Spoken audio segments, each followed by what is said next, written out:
Welcome back in our series about Storyist, the creative writing app for Mac OS and iOS.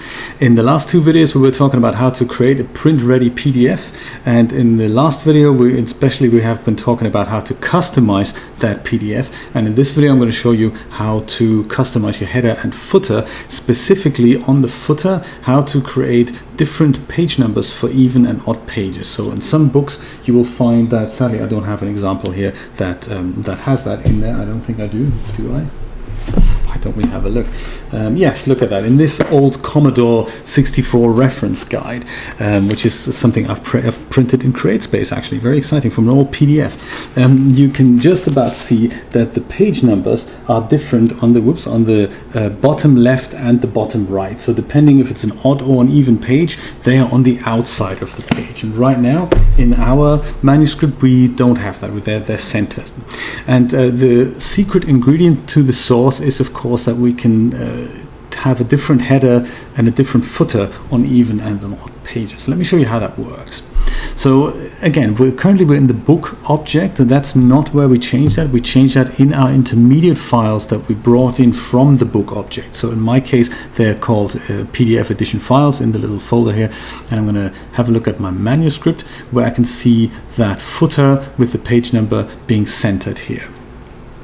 In fact, let me go and have a look at the 2-up layout so that we can see both pages and we can see both footers here, just about. There we go. Let me go and have a look on the right hand side here in the middle guy. That's the format inspector. Scroll all the way to the bottom where you can see there's tabs and there's margins. We don't actually need margins. Actually, there is one thing in margins that's interesting. That's the mirrored pages. That tick box is ticked already, so that's very interesting. But underneath margins there's headers and footers, and we can see different first page header and different left and right headers, and we have the same options here for footers as well. Different first page footer and different left and right footers, and depending if these options are enabled, that means that where we make the change is going to look very differently. So let's tick them both. Different first page footer, which means if I go there, then this page has a different footer than the following pages. And if I say different left and right footers, if I tick that as well, we won't see a difference right now, but when I make a change, the change will be persisted. So let me show you how that works. So perhaps on the first page here, I don't want to see a page number at all. So I'm going to click into the footer and just remove that here. Hit return, or not return, I just click out of it, and then the footer is gone on the first page. Now on subsequent pages, on pages 7 and 8, the footer and the page number is still there and it's still centered. And we don't want that. On the left hand side we have the odd page, so I'm going to click into there and I'm going to delete the current page number.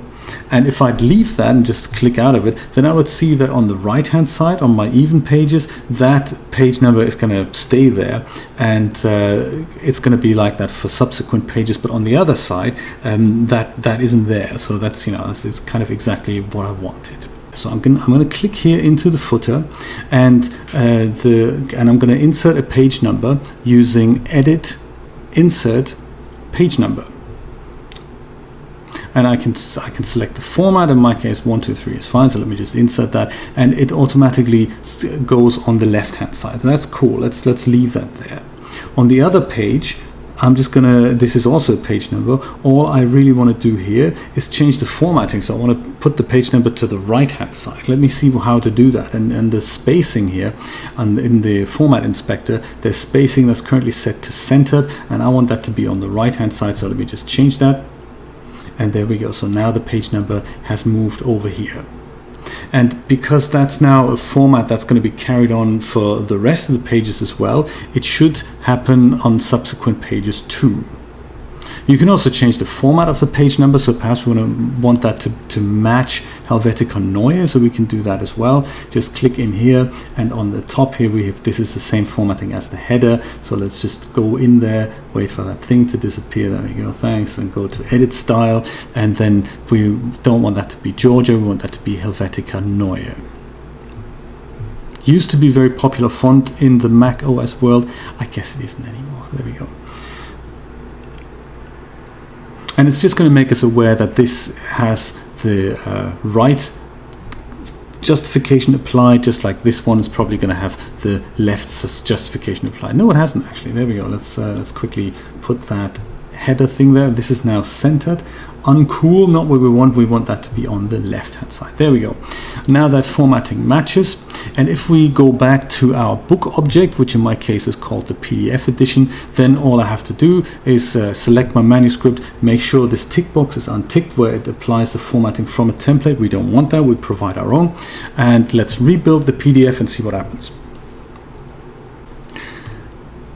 And that's kind of disappointing, isn't it? Because that's not what was supposed to happen. What was supposed to happen is that these page numbers were supposed to have changed, and I guess they haven't quite done that. Let's see, have we really done that? Yeah, so it's definitely applied in here.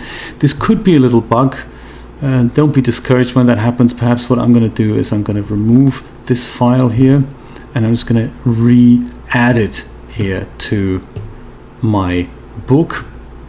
If I do that, then I guess the default means it applies the formatting from the template. Let's just undo that and see what happens if I rebuild my PDF. Little bug, Steve, something else to sort out on your very long list of things to do, I suppose. And let's see if it's worked. It has indeed.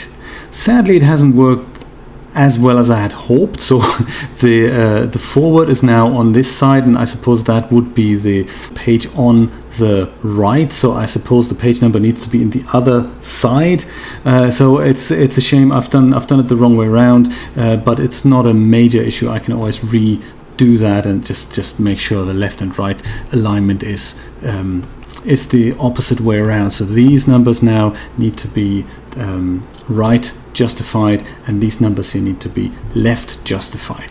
And I suppose if I do that, go back to my PDF edition, I don't know, yeah, I suppose that is a bug because Storyist doesn't quite acknowledge that I need to rebuild the PDF. So I suppose when I do it, then it skips that process, so the new page numbers aren't applied. So okay, fine. So, but the workaround, in case that ever happens to you, is kind of cool that it happens on camera. I can now remove that document and add that back into here. Then Storyist will acknowledge, hey, this is a brand new document, I need to rebuild that, make sure the template formatting is disabled, and then just go and rebuild that thing again. And then in a moment we should see a bit of success here.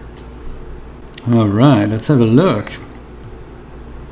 We've changed it only for the manuscript, and here it is. That is exactly what I had expected to happen. These pages are now, page numbers are on the left hand side, and even pages on the odd pages on the right hand side, even pages on the left hand side. Perfect. So this is in principle how you can style your document and how you can make the PDF that you're going to create your own. And oh yeah, one other thing that I haven't totally forgot to tell you: how do we actually create the PDF? How do we get it out of Storyist? That's a very good question. For that, we don't use file export. We use another little thing in this PDF kind of inspector here. Let me just bring that project view back, show the project view. So what I'm talking about is this thing in the middle here. So not the project view on the left hand side where all your files live.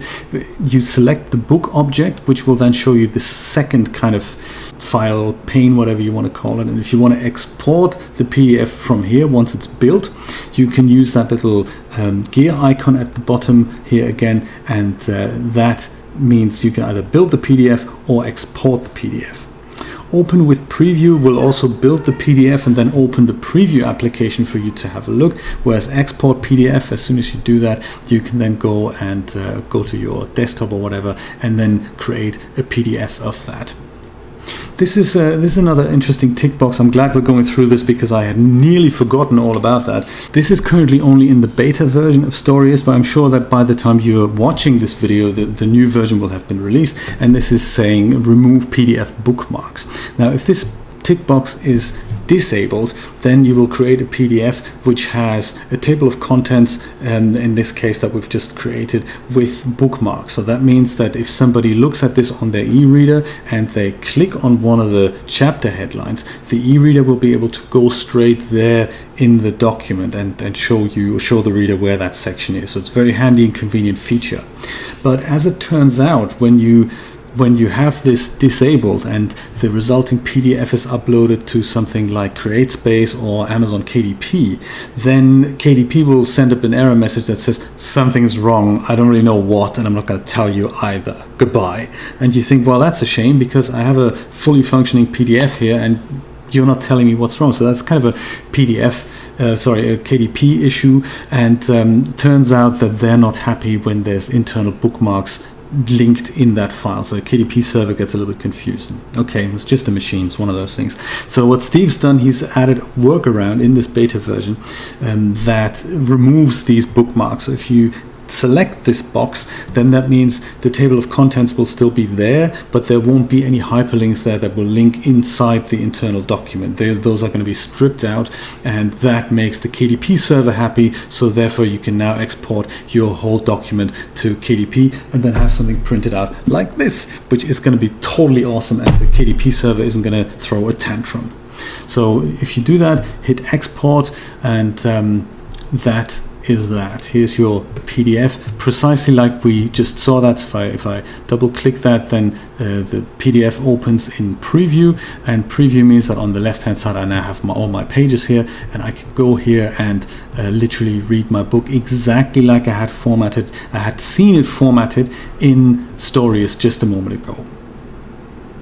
That's all I can tell you about formatting PDFs. Notice that all this is done in one single application, which is Storyist, so all the headaches of reformatting a document or giving it to some online service that then reformats and gives you another intermediate file that you have to look at with some other applications, none of that is necessary with Storyist. You can just use your writing document for writing, and you can use these formatting tools to create both an ebook and a PDF for print or for distribution. No matter what you do, Storyist has got you covered.